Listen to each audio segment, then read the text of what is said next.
Et coucou, j'espère que tu vas bien. Moi ça va très bien. Je viens dans une vidéo aujourd'hui pour te partager mon expérience avec la césarienne. Peut-être que tu le sais ou pas, si tu me suis sur Instagram, j'ai donné naissance à ma fille en mai 2022 et j'ai dû accoucher par césarienne. Je te l'explique dans l'épisode Storytime où je te parle de la grossesse extra-utérine, pourquoi j'ai dû avoir une césarienne. Et du coup aujourd'hui dans cette vidéo je vais t'expliquer comment je me suis préparée à cette césarienne, parce que je l'ai su très longtemps du coup, avant même de tomber enceinte, que j'allais devoir accoucher par césarienne à 95% et que du coup il fallait que je m'y prépare. Donc dans cette vidéo je vais te parler un peu de chaque moment. De ma venue à la clinique, de mon entrée au bloc, de comment ça s'est passé au bloc. Ça va être un peu comme un récit de naissance. Moi je te partage mon récit de césarienne parce que ça s'est très bien passé pour moi. Et j'ai envie de montrer aux personnes qu'on peut... Alors c'est pas une question de dédramatiser, mais c'est de rassurer. Enfin c'est quelque chose d'important d'accoucher par césarienne. C'est quand même une chirurgie lourde. On met du temps à s'en remettre. C'est pas comme... Je sais pas, j'en ai pas vécu, mais beaucoup disent que c'est pas comme un accouchement par voie basse. Pour les personnes qui ont vécu les deux, il y en a il y en a beaucoup qui parlent du fait qu'on récupère moins bien d'une césarienne que d'un accouchement par voie basse. Il faut savoir que moi j'ai toujours rêvé d'accoucher de manière naturelle, voire même sans péridurale si j'en avais la possibilité, avec de l'auto-hypnose. Ça aurait été mon rêve dans une salle naissance, voilà. Sauf que du coup, quand tu l'as vu, comme tu l'as vu dans l'épisode de la grossesse extra-utérine, c'est quelque chose qui n'a pas pu se faire. Peut-être qu'aujourd'hui, avec mon recul, j'aurais peut-être demandé un autre avis médical, parce que des femmes qui accouchent par césarienne peuvent accoucher par voie basse la fois d'après. Et là, je me dis, du coup, là, avec la grossesse extra-utérine, peut-être que j'aurais pu accoucher par voie basse. Bon, je ne sais pas, je ne suis pas gynécologue, voilà, c'est chacun son domaine. Donc j'ai su, comme je te disais, bien avant de tomber enceinte, que j'allais devoir accoucher par césarienne. Et déjà quand elle m'a parlé de ça, je me suis sentie très mal. Franchement, je me suis dit, mais non, encore une fois, encore un truc, et je veux pas ça, et ça me fait peur. Alors là, je te laisse imaginer les images que j'avais, du genre je vais être éveillée et on va m'ouvrir le ventre. Voilà, j'avais peur de sentir, parce qu'il y a certains récits de femmes qui disent qu'elles ont tout senti. J'avais peur que l'anesthésie, l'arachide du coup ne fonctionne pas. Enfin bref, voilà. Pour me préparer à la césarienne, j'ai fait de l'hypnose et j'ai fait de l'auto-hypnose pour calmer mon angoisse sur ça, parce que vraiment j'en faisais un monde. J'en étais malade, vraiment malade, et ça m'a apaisée, ça m'a vraiment apaisée. J'ai commencé à me faire à l'idée et j'ai accepté. Et puis est venu le jour, du coup le 19 mai 2022, d'accoucher. On se rend du coup à la clinique, donc interdiction de déjeuner avant. Ah si, attends, je crois que j'avais le droit de déjeuner parce que mon intervention, la blague, mon intervention était prévue à 14 h. Enfin, mon accouchement du coup. Je risque beaucoup de me reprendre là-dessus, mais tu verras pourquoi à la fin de la vidéo, pourquoi je me reprends beaucoup. Et en fait j'avais droit à un petit déj, mais pas droit à des choses sucrées ou grasses. Je sais plus. Bref, je crois que j'avais genre droit à une biscotte sans sucre. Je sais plus. Bref, je crois que c'est le sucre. Je sais plus. Donc vient le jour où je dois me rendre à la clinique pour pouvoir accoucher de ma fille. Je vais aux urgences gynécologiques, c'est là qu'on fait, dans cette clinique là on fait les admissions. Je remplis un petit document où là j'étais hyper étonnée, genre on demande le nom, prénom, prénom au singulier ou au pluriel sur un petit bout de papier déchiré à l'arrache. J'étais là, ça se passe comme ça, enfin, j'étais ok, bah écoute, ça marche. Je me suis dit, mais c'est pas possible, ils vont paumer mon bout de papier, ils vont se tromper d'enfant, ils vont pas appeler ma fille Constance, enfin.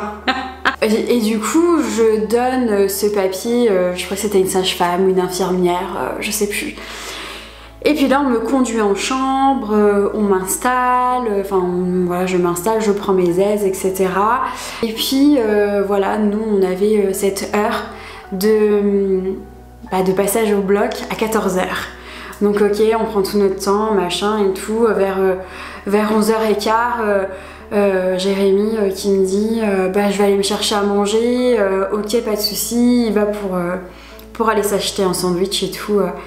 Puis là, je vois qu'il y a du personnel, je crois que c'est des infirmières qui viennent me voir, qui me branchent un peu de partout et tout. Je dis bah de toute façon on a le temps, c'est qu'il y a 14h, que je leur fais comme ça, elle me dit non mais non madame, c'est à midi. Comment ça c'est à midi? Mais quoi, à midi je dois être au bloc, c'est quoi ce bazar? Je comprends pas. Mais je dis bon, on m'a dit 14h. Alors là j'ai commencé à pas bien me sentir. Ok, non mais c'est que là en fait j'ai mon mec qui est parti s'acheter à manger. Donc pipou, j'appelle Jérémy, je lui dis viens tout de suite, j'accouche dans une demi-heure, faut que tu te magnes.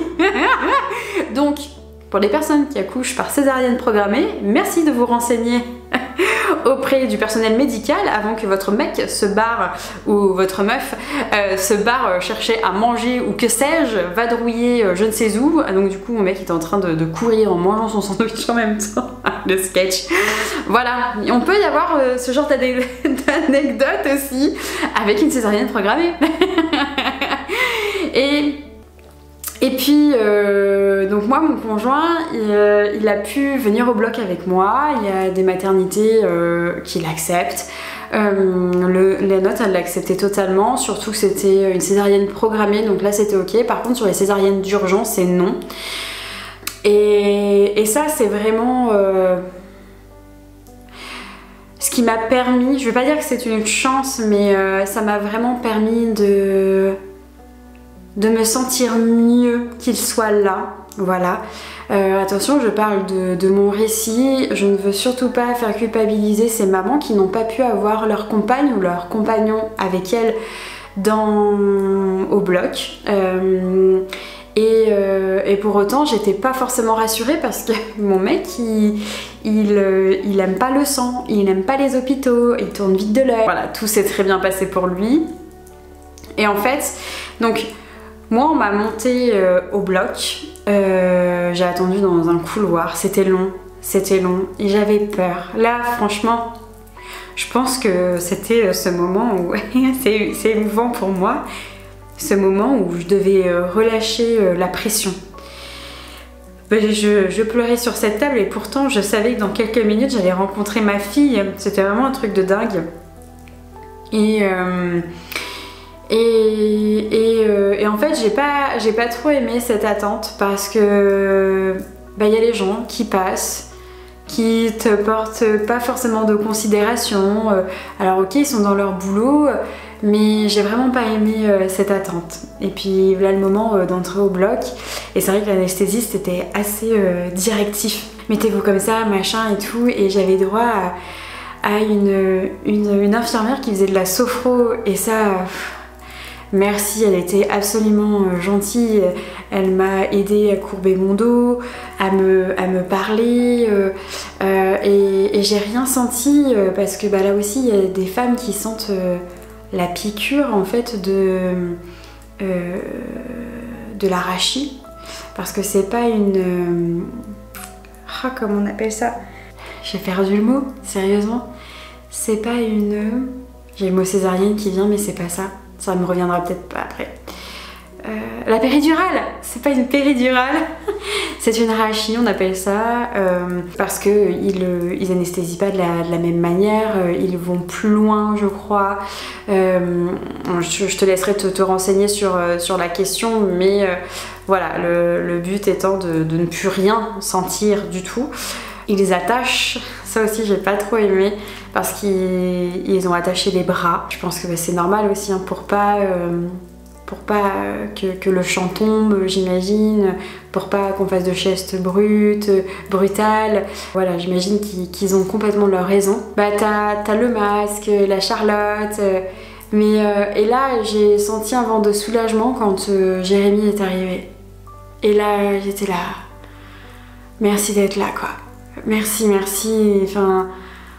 Et lui, avec sa petite tenue de schtroumpf, il était là et j'étais hyper fière de lui d'être là parce que c'est vraiment pas un exercice évident. En plus, il mesure 1m90, Jérémy, donc autant vous dire que le chant, il avait juste à se mettre sur la pointe des orteils pour voir ce qui se passait de l'autre côté.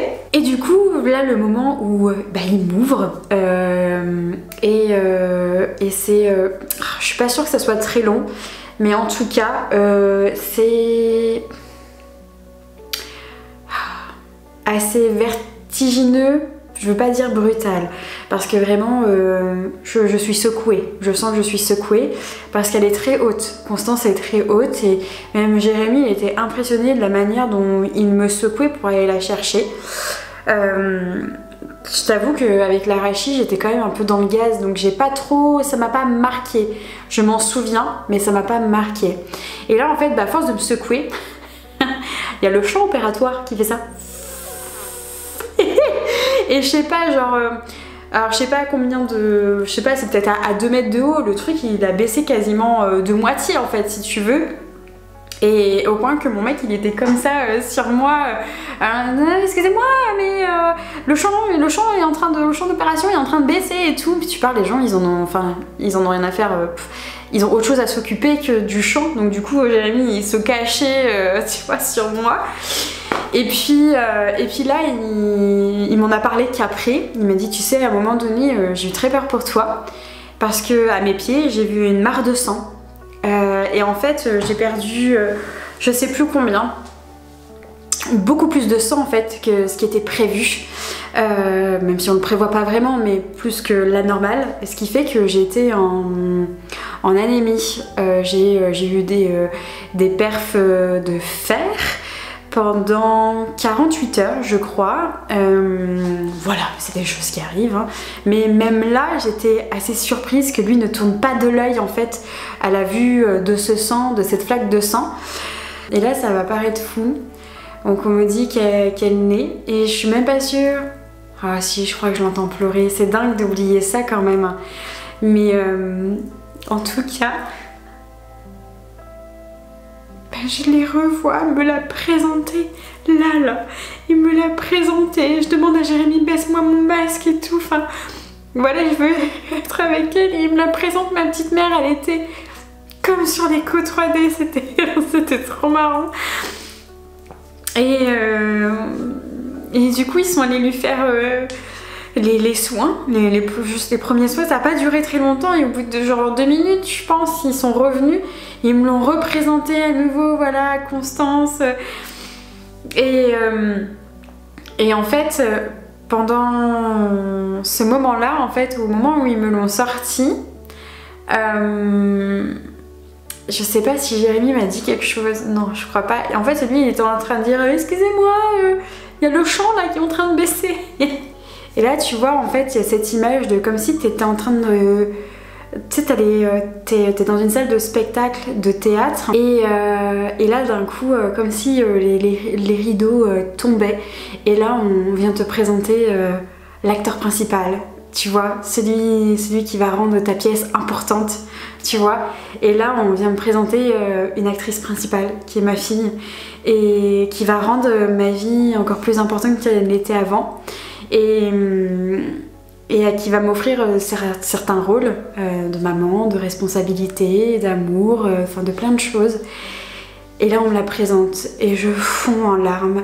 Je pensais pas qu'il me l'aurait présenté tout de suite et j'étais trop heureuse de la voir à la sortie. C'est pareil, pour moi les images elles sont encore elles sont un peu floues, mais je revois cette scène et je pleure et on lui dit c'est con mais on lui dit bonjour et on lui dit bienvenue Constance, c'est papa et maman, enfin tu vois, salut quoi. Et à la fois c'est trop bizarre parce que c'est pas un accouchement naturel, donc tu vois pas tout le process que j'aurais aimé. Franchement moi j'aurais aimé avoir ce truc de attraper mon enfant et de le mettre sur moi, tu vois, et de voir son cordon ombilical battre et tu vois ce truc hyper naturel. Et moi j'ai pas du tout eu ça, tu vois. Et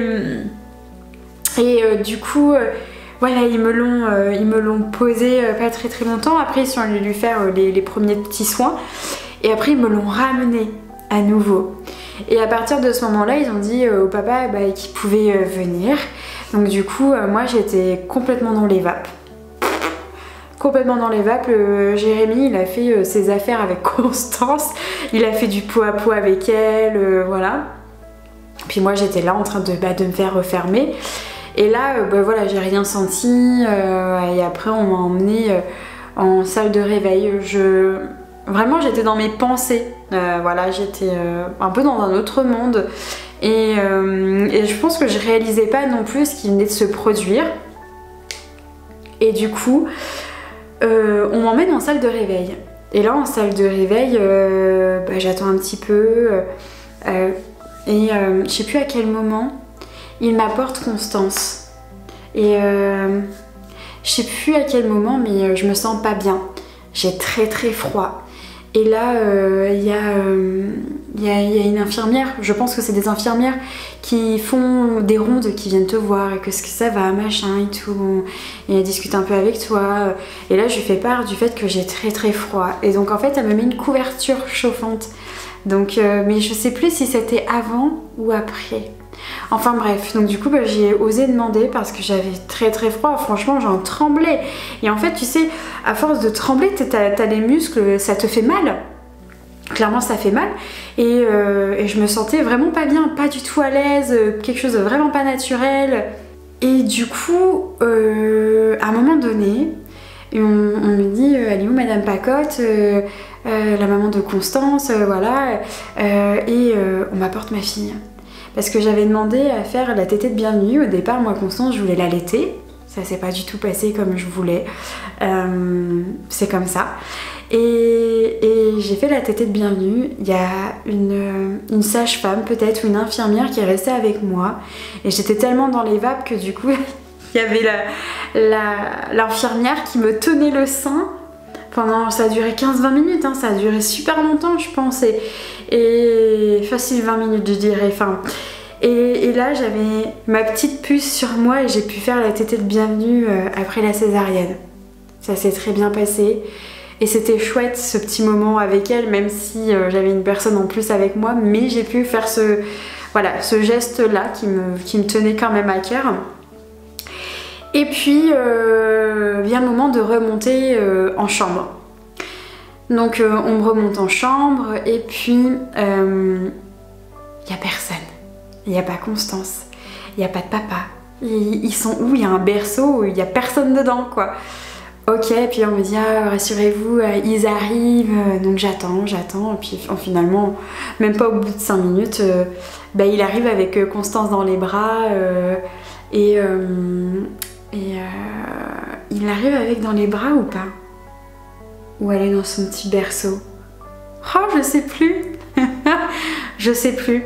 Il y a un truc qui est super chouette, c'est que Jérémy a réussi à récupérer. Vous savez, la petite chaussette, le petit filet qu'on met sur la tête, il a réussi à la récupérer avant qu'il le jette. Et j'ai 2 bracelets de naissance et ça, je suis trop heureuse d'avoir pu le garder.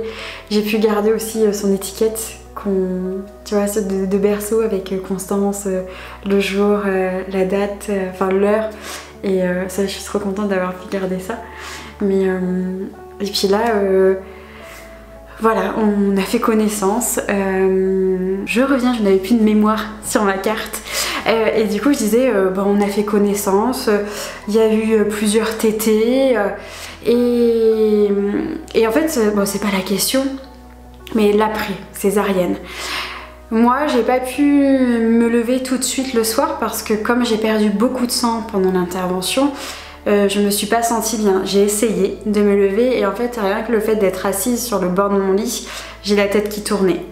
Donc bah voilà, je n'ai pas pu me lever le soir même, donc j'avais une sonde urinaire quand même. Et puis Jérémy n'est pas resté les nuits, il est rentré à la maison. Et du coup, on s'était dit au moins, bah, il y en aura un des deux qui sera reposé sur l'autre.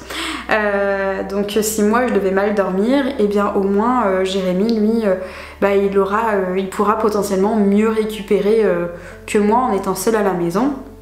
Et puis de terminer des choses à faire, du ménage, de faire à manger par exemple, des courses, voilà. Et du coup j'ai passé toutes mes nuits toute seule avec Constance, donc le jeudi, vendredi, samedi et dimanche. J'ai passé 4 nuits là-bas, je suis rentrée le jeudi matin et je suis sortie le dimanche matin. J'ai pu me lever le lendemain matin. Et la nuit, en fait, la première nuit, comme j'étais alitée, et bien c'était les sages-femmes qui venaient me voir. Je les bipais et elles venaient pour me mettre Constance au sein. Voilà, elles venaient me filer un coup de main. Et après, il a fallu que je me lève le lendemain matin. J'ai réussi, et elles étaient même hyper étonnées parce que j'étais droite comme un i. J'ai réussi, bien sûr à mon rythme, à me relever très facilement. Et vraiment j'ai pu marcher, alors bien sûr j'ai pas tapé un marathon si tu veux, mais j'ai pu faire quelques pas dans ma chambre, ça tirait un peu, mais je pense que j'ai puisé une espèce de ressource en moi, une sorte de force peut-être, qui en fait je me laissais pas cette possibilité je peux pas récupérer en fait, j'y vais. J'y suis allée tranquillement et dès que je me sentais un peu moins bien, je me rallongeais. J'avais des bas de contention, donc ça c'est Jérémy qui m'aidait à les mettre, il m'a aidé je crois à les mettre, les bas de contention. Et puis si, parce que je pense que la question va revenir, je me suis équipée de couches culottes absolument merveilleuses de la marque Leclerc. Si je retrouve le visuel, je te le mets là ou là. Formidable, franchement, sans parfum, pas d'accro. Alors moi il faut savoir que j'ai été refermée avec des fils et non avec des agrafes. Donc bon, ça aussi je pense que ça aide un peu parce que j'avais pas ces agrafes à faire retirer, donc du coup ça se scrotchait pas sur du tissu ou quoi que ce soit. J'ai jamais eu d'agrafes donc je sais pas trop comment ça se passe, mais c'est les échos que j'ai pu en avoir. Et ces couches culottes étaient absolument fabuleuses. Moi j'en avais acheté genre 4 paquets de 10, tu vois, j'avais vraiment prévu le coup. Finalement, ça servait à rien. Finalement, 2 paquets m'avaient complètement suffi. Me voilà, genre 3 semaines après, aller au drive du Leclerc et ramener mes couches culottes. Le mec, il me dit, il y en a plus, c'est que vous en avez pas eu besoin? Bah non, la preuve, ils sont neufs, je te les ramène. C'est des petites anecdotes comme ça, voilà. Mais vraiment les couches culottes de la marque Leclerc, elles sont absolument fabuleuses. J'avais acheté, je crois que c'était de la marque Always, je sais plus. Et en fait, il y avait une promo. J'ai dit Jérémy, t'en prends 2 plus 1 offert. Non, je crois que c'était 2 plus 2 offert, un truc comme ça, ou 1 plus 1 offert. Donc du coup, je lui ai dit, tu vois, on prend 4 au cas où, au moins on a le stock, machin. À peine il rentre dans la maison, mais une odeur. Ah, je dis mais c'est pas possible, je peux pas me mettre ça, je sens que je vais avoir mal, le parfum mais tellement fort, donc ça franchement je vous le recommande pas du tout. Et en fait le soir même, donc ça c'était la veille, il m'avait été chercher ça la veille d'accoucher, et donc me voilà le jeudi matin, plutôt le mercredi soir, à faire un drive sur le Leclerc pour choper mes couches culottes, pour les attraper avant, parce que c'était sur la route pour aller à la clinique. Donc tranquillement, avant d'aller à notre rendez-vous à la clinique, on a chopé mes couches culottes sur la route pour aller accoucher. Voilà. La césarienne, on met un peu de temps à récupérer et moi j'ai eu beaucoup de difficultés à me voir dans le miroir et à me voir réduite. Ça j'ai pas aimé. Je me revois encore cette journée-là où j'étais en train d'essayer de me laver et je pleurais. Alors bien sûr t'as les hormones, hein, mais en plus je me suis sentie démunie, handicapée. C'est pas un tort, hein, attention, mais je me suis sentie, tu vois, on m'a ôté des capacités que j'avais, tu vois, comme me baisser et me laver les pieds, ça je pouvais pas faire. Je revois Jérémy venir dans la salle de bain et me filer un coup de main, m'essuyer, m'essuyer le corps. Je pouvais aller aux toilettes toute seule, hein, mais voilà, m'essuyer les pieds, me savonner, m'aider à me rincer, etc. pour pas que j'en fasse de trop. Il me l'a fait 1 ou 2 fois, j'ai accepté. Il faut accepter à un moment donné de se faire aider, c'est pas évident, surtout quand c'est ton mec. T'as pas envie de renvoyer une mauvaise image, mais bon, en même temps il m'a vu avec des pieds à cause de la rétention d'eau, laisse tomber. Mais voilà, j'ai accepté son aide. Il a été d'une extrême bienveillance. Il faut accepter tout ça. J'ai pu remarcher, voilà, mais ça prend un peu de temps. Voilà. On y va tranquillement, on fait pas les fous. J'ai fait très attention à ma cicatrice. Après, 3 semaines après, j'avais Constance en portage et on pouvait aller se trimballer. Même il y a des mamans qui le font bien avant les 3 semaines. Mais moi, je me sentais pas capable. J'avais peur de me faire mal avec ma cicatrice. Donc voilà, du coup j'ai été hyper précautionneuse, j'ai voulu faire attention, je voulais pas que ça s'ouvre, enfin bref. Et puis ben j'ai une voiture basse, donc ça aussi c'est pas évident pour te redresser. Ouais, on s'y fait, hein, on trouve les gestes et tout, mais c'est vrai que c'est pas forcément évident. Et pour ce qui est de la sortie du coup de la clinique, j'avais du coup, j'avais pas de fil à faire retirer, juste aux extrémités je crois. Et puis je vais prendre mon rendez-vous pour checker en fait avec ma gynécologue après l'intervention. Et là, la secrétaire elle me dit oui c'est pourquoi. Je lui dis bah voilà, ce serait pour prendre un rendez-vous post-op.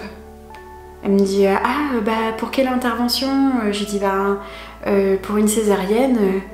Elle dit bah madame c'est un rendez-vous post-natal. Ah bah oui.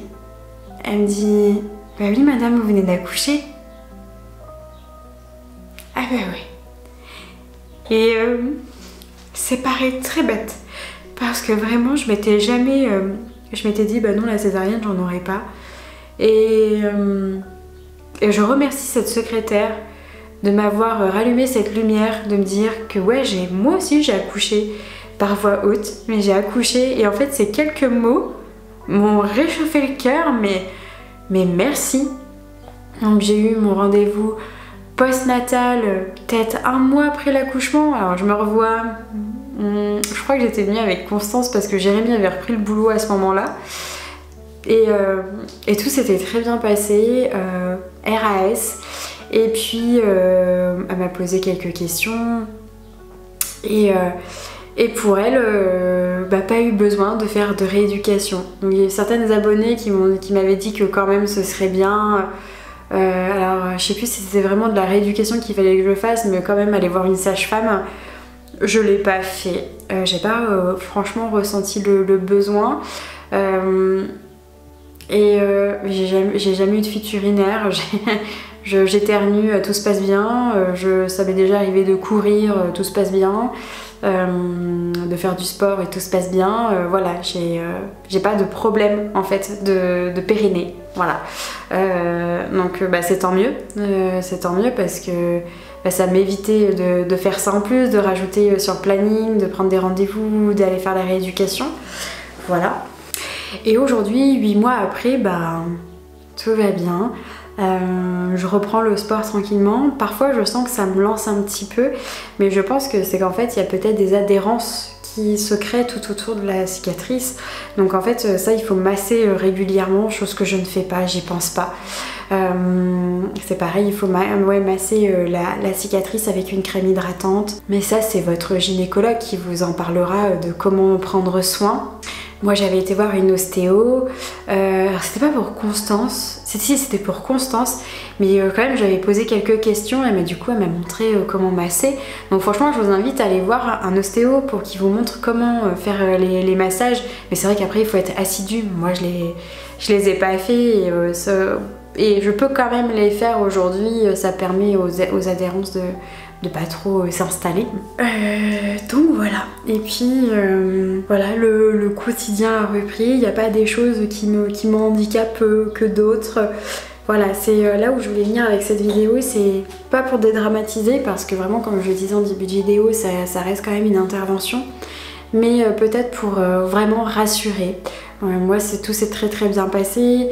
Demain, si je devais refaire une autre césarienne, alors je te le dis tout de suite, c'est pas du tout prévu dans les plans. Mais s'il devait y avoir une autre césarienne, j'irais comme ça, quoi. Franchement, sans peur. Je reviens un peu comme la grossesse extra-utérine, il y a des phrases qui ne se disent pas, clairement, qui ne sont pas du tout réconfortantes, encourageantes. Moi je vous invite vraiment à être cette oreille en fait, parce que c'est pas évident hein, quand même la césarienne. Et moi je l'ai bien vécu parce que j'avais mon conjoint avec moi, parce que tout s'est très bien déroulé. Il y en a pour qui c'est un choc la césarienne, pour qui ça se passe pas bien du tout. Moi j'ai envie de faire partie de ces récits où on peut s'en nourrir quand même pour apaiser la peur. Moi j'en avais très très peur et aujourd'hui je suis pas sûre d'avoir vécu un accouchement hyper épanouissant, enfin tu vois, mais par contre je l'ai bien vécu, ça s'est bien passé, voilà, ça s'est bien passé. Et c'est ça qu'il faut retenir, que si toi t'as une césarienne programmée ou t'as probabilité d'accoucher par césarienne, que ça soit césarienne d'urgence, voilà, souffle un coup, ça peut bien se passer. Parle au personnel soignant. Moi ça m'a fait du bien de parler au personnel soignant, notamment à cette infirmière là qui me faisait de la sophrologie. C'était un peu comme mon point de référence et je l'en remercie vraiment beaucoup. Voilà, il faut vraiment pas hésiter à faire part de ses peurs auprès de nos proches également, mais des proches qui sauront nous écouter, qui sauront nous guider, qui sauront nous rassurer. Tout le monde n'a pas cette faculté là, tout le monde n'a pas cette possibilité là, donc il faut savoir vider son sac aux bonnes personnes. Voilà, j'espère qu'en tout cas mon récit t'aura réconforté, peut-être fait rire à certains moments. J'espère que voilà, que ça te donnera du baume au cœur. En tout cas, si tu as des questions, bien sûr, l'espace commentaire est ouvert, c'est avec plaisir que je te répondrai. Si tu as des conseils aussi, des choses que je n'aurais pas parlé, évoquées pour la césarienne, parce que j'ai oublié, n'hésite pas à en faire part dans les commentaires également. Tout est bon à prendre pour se sentir mieux dans cette expérience-là. Voilà, je vais te laisser, je vais te souhaiter une très bonne journée et puis je te dis à très vite pour une prochaine vidéo. Gros bisous.